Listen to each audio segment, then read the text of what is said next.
Hi guys, hope you're well. So I'm back today with one of my most requested videos, and that's talking about being an adult living at home with their parents.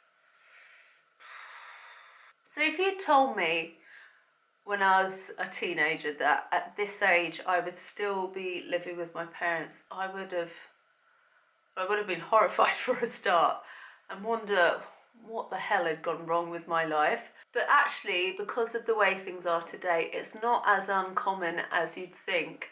But I think the difference for me is it's been such a long-term thing. Like most of my friends who have had to move back to their parents' houses are doing so they can save up to buy a house. So they have been away from home for a number of years, perhaps living near where they work, and have decided that if they want to get on the property ladder, rather than give away money to a landlord or with rent or whatever, however way they do it, they want to kind of save money so they can eventually buy somewhere proper that's theirs. Whereas for me, apart from the 3 years at uni where I was in halls of residence and then 2 years in a house with a group of girls, I've been here the whole time, so I haven't really had respite from the situation.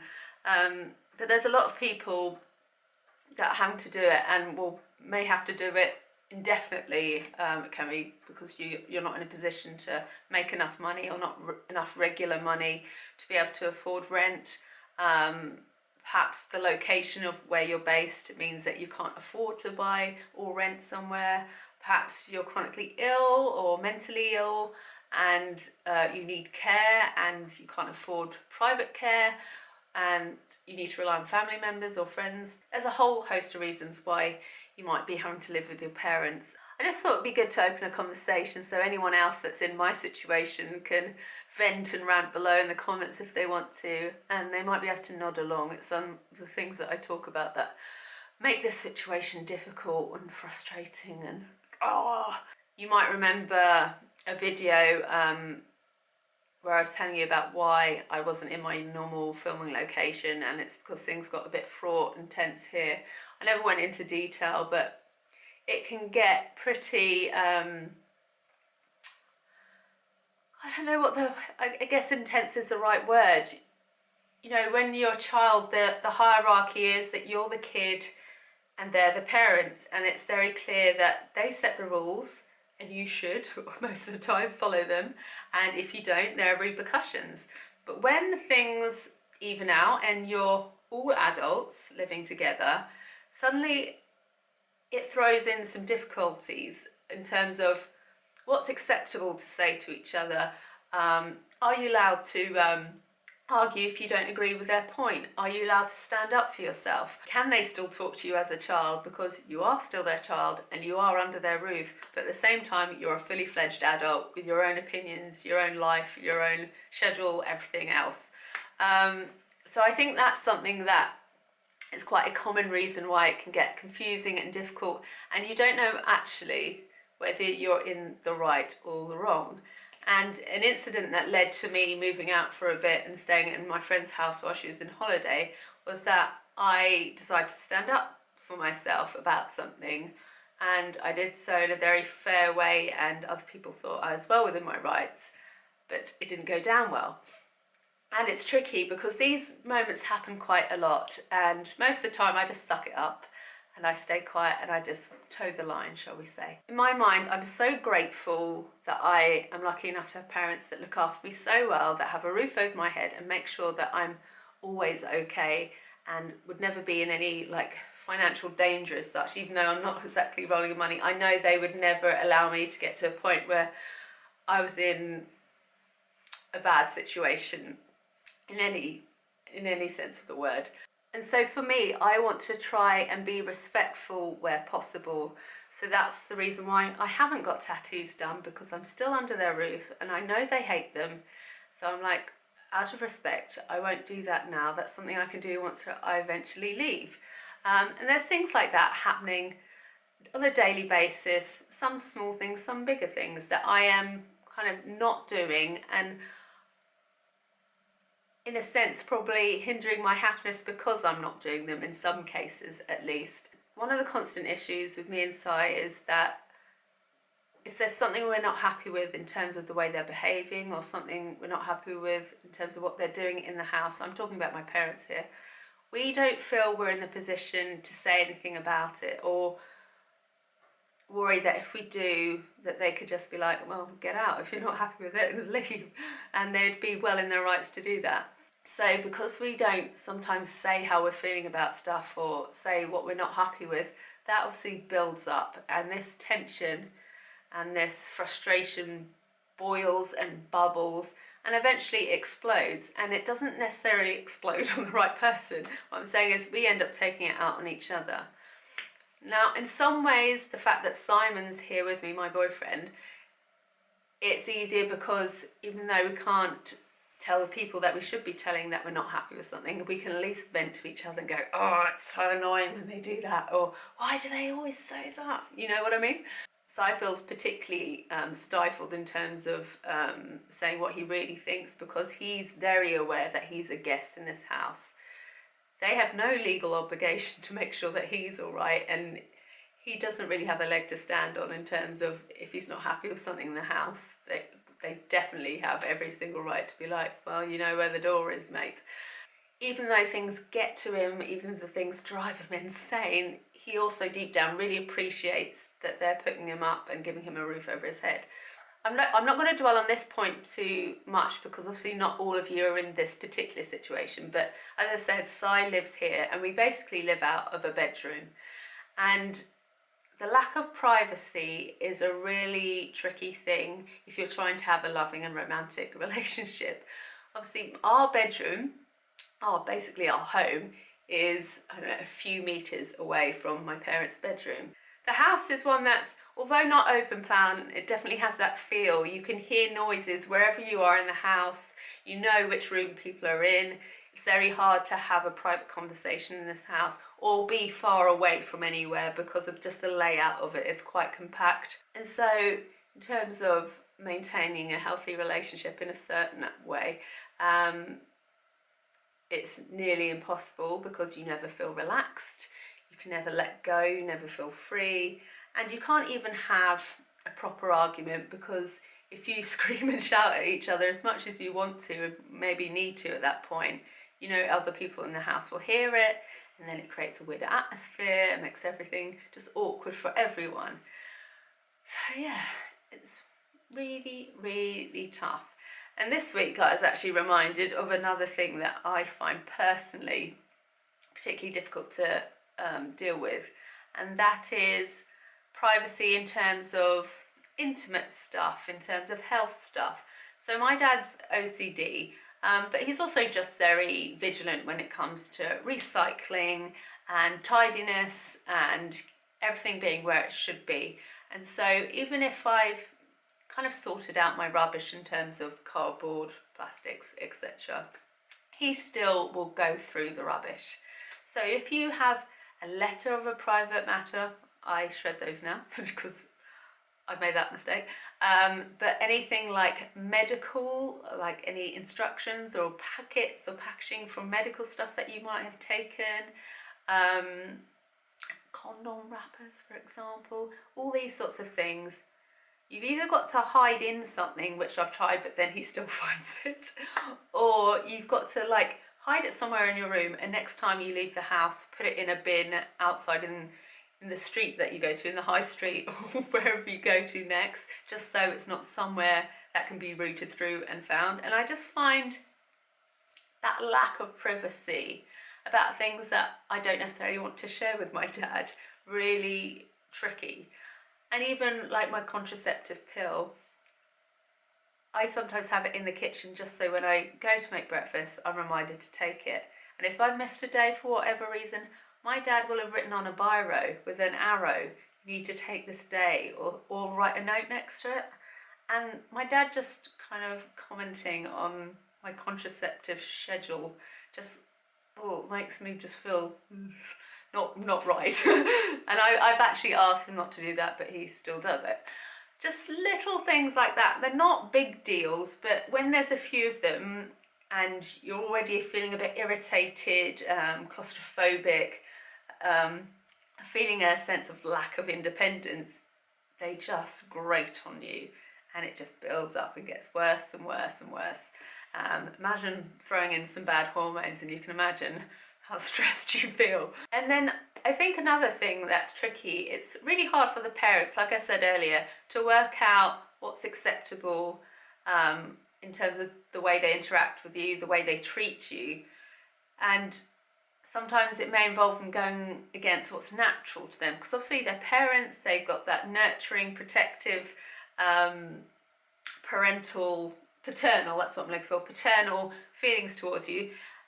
And sometimes they forget that you're in that adult phase of your life because you're still at home. So they still treat you very much like a child, and they tell you to make sure you've got that really warm jacket, make sure you've got sensible shoes on, have you got a tissue with you, are you really going out in that? This leads me on to something else which I find particularly hard to deal with, just because I already struggle slightly with confidence, and that's knowing that if you put on a new outfit and you come downstairs, I will get either the seal of approval from mum or the fashion police critique, rip it to shreds type thing. Oh, that does nothing for you. Ooh, you're really wearing that? Oh, that's not one of your best looks. Or, oh, that's horrible. And I actually feel a bit tense whenever I go down in a new outfit, or if I've taken ages to get ready, in case something is said that will just knock my confidence. And then I won't feel my best when I go out in it. Sometimes I even change just so I don't have it, and just so I keep her happy, which is silly as well at my age. I think one of the hardest things for Si probably is when he's cooking, because he loves to cook, and in an ideal world he'd have free reign of the kitchen, make as much mess as he needs in the process of cooking up something fantastic and not worry about it. But obviously we're juggling schedules here. We can't be cooking when mum and dad want to be cooking. It's a very small kitchen. And when Si cooks, I don't know why it happens, but it seems to be when everyone wants to come in the kitchen, even if it's stuff that could really wait. They're getting in his way, like standing in front of the hob when he needs to get to the hob. He can't open the oven because someone's there getting their crackers and cheese ready for their little evening snack. Do you know what I mean? And he can get really irate at times, and it actually kills the joy of cooking for him quite often. And I believe it happens because, like I said earlier, OCD and wanting things just so mean that they want to observe everything we're doing in the kitchen. They want to check things are put away right, that things are being used right, that we're keeping everything tidy. And you feel like you're being watched, and because you feel like you're being watched, you get all nervous, you get a bit shaky, and that's when accidents do happen and spillages do happen, and you end up not doing things how you would normally do them, and end up doing them exactly how the parents are dreading that you might be doing if they weren't watching you.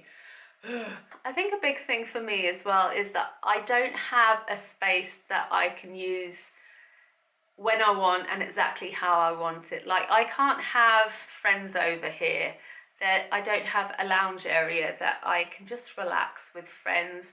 And because I can't invite people over, I'm limiting my social life somewhat, because I don't always have energy or money to go out and do stuff. But one of the great things about having your own space and your own home is you can say, oh, just come round and we'll watch some telly, I'll cook you some dinner, or come round and have a nap. Me and Anastasia are planning a paired nap session at some point. Come over and we'll work together, we'll do some blogging work together, that sort of thing.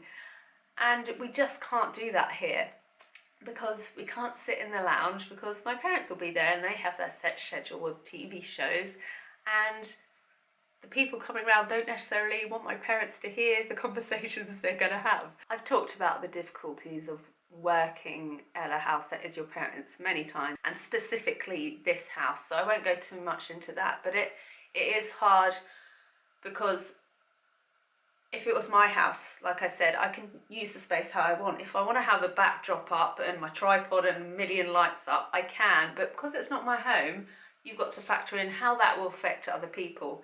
If they want to use their bedroom, then they can't do that. If they want to use the loo and do something noisy in there, they can't do that. And it's tricky, and I think my lack of flexibility and lack of freedom to work how and when I want just adds another frustration, which I end up venting at some point, even when it's about something else completely. And then there's, if you manage to make any money from the work you're doing, you're then, because you're at home, they see how you spend your money and will probably have judgments about how you're spending it or how readily and frequently you're spending it. Because when you move out, you might have a weekly chat, like catch-up chat with your mum or dad or whoever is your parental figure, and you just catch up about life in general, how you're getting on. They don't know how many ASOS orders are turning up, how many Amazon packages are coming to the door, that sort of thing. But in this house, my parents are aware of every single thing I'm buying, whether it's needed or a frivolous purchase. And of course, there's the odd comment, oh, what's that now? Another package, Soph, you know, and you just think, oh, they know that I can't afford to move out and they see me spending. Do they just think that I'm being irresponsible? Do they think I'm being selfish? Because if I have the money to do that, then I should have the money to move out, even though I don't. These are all purchases generally to help with my blog or YouTube channel. So yeah, I feel like they just know a bit more about every aspect of your life and things about your life that most people of my age don't have to share with their parents, and shouldn't need to share with their parents. It's been a while since I've been in this position, but obviously it's very tricky if you are single and dating, if you live at your parents' house. Obviously, unless you have some very free-spirited, really cool parents, you can't really bring guys back if they're not cemented as a long-term boyfriend. And if you get dressed up and ready, they'll be like, where are you going? And sometimes you don't want to say, I've got a date, because it's embarrassing, or like you're nervous, or you don't want to jinx it, or you're feeling a bit cringe, or you don't want them then knowing if you don't come back for hours, or you're very late, or they don't see you the next day, that they know what has been going on. Oh, just the thought that makes me feel a bit bleh. I think we've all got that friend that we would say that they're staying over at if they had anything that was kind of date-like, just to cover their backs in case they didn't come back or they didn't want to say what they're up to. I think we've all had that cover story that we've used over and over. And it's a shame because you don't want to have to be deceptive. But sometimes you're pushed to just to maintain a bit of privacy and just something for you, that you don't want to have to go into the nitty-gritty about every part of your life with people that there should be some amount of distance with in terms of that side of things. Do you know what I mean? I know some people have that relationship where they tell each other everything, but that's just not the situation for me. So I guess it's whatever you're used to on that front. The hard thing about this situation as well is that because they start doing the parental things, maybe looking after you a bit too well in terms of perhaps they cook for you, perhaps they do some hoovering or dusting or do your washing or whatever it is in your particular situation. Sometimes you feel like you're regressing and you're becoming less of an adult, and that you're kind of becoming less of a capable person, and you worry that you're losing some vital skills or almost taking for granted how much they look after you. I know Si sometimes worries that if we ever had kids, that I'm not going to be a great cook or very good housekeeper, for example. Not that he's saying that would be my role, but do you know what I mean? Because for the last decade, my mum has been the main cleaner in the house, for example. I contribute here and there, but she definitely does the most. Whereas if you're living independently in your own home, you have these responsibilities that become the norm, things that you know you have to do, or you'll be living in basically my bedroom. So yeah, sometimes I feel like I'm very childlike, and like my mental age is going down because of the situation I'm in. I feel like I'm becoming stunted, if not going back in time, which is not a feeling anyone enjoys. You want to feel like you're evolving and progressing and moving forward. But anyway, so they're just a few of the things that I feel from the situation of living at home with my parents at my age. Tell me your gripes, your difficulties, the things that you find hard below. And if you want another video about this, I've got so many other issues I can talk about. I'll do another one. So yeah, thanks for watching and hang in there if you're in this situation too. I know, it's a nightmare. But like I said earlier, if we're in a position where we've got people that can put a roof over our heads, if we're in a position where we've got loving parents, we are so lucky, even if they drive us insane. So yeah, once again, I'll actually go now. Bye.